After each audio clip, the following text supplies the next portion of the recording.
Acts of kindness, acts of generosity is how simple it is to make people feel good. I was walking down the streets of New York City, and a guy walking in front of me, his backpack opened and a bunch of paper fell out on the street. I didn't think much of it. I bent down, I gathered up the papers, handed them back to him, and pointed out that his bag had opened. Now, in our bodies, there's a chemical called oxytocin. Oxytocin is responsible for all the warm and fuzzies, unicorns and rainbows.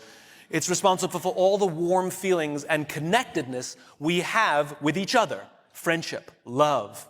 Huge amounts of oxytocin surge through a woman's body as she gives birth. This is what is responsible for the mother-child bond. Oxytocin binds human beings. There are many ways to get oxytocin. One of them is acts of kindness and acts of generosity.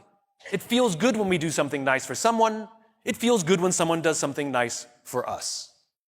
On this particular day, I did something for someone with no expectation of anything in return.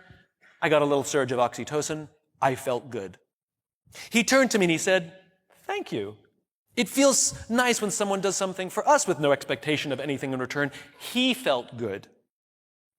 I walked to the end of the street. I'm waiting to cross the street. And a total stranger who happened to be standing next to me said, "I saw what you did back there. That was really cool." As it turns out, witnessing an act of generosity releases oxytocin, and he felt good.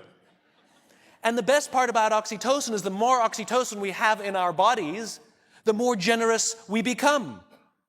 It is Mother Nature's way of trying desperately to get us to look after each other. I can guarantee you that that man who witnessed what I did something nice for somebody that day simply because he saw someone do something nice for somebody that day. So what if we commit to do something nice for someone with no expectation of anything in return? Imagine what happens at work. Imagine what happens at home. Imagine what happens with our friends. But it must be genuine.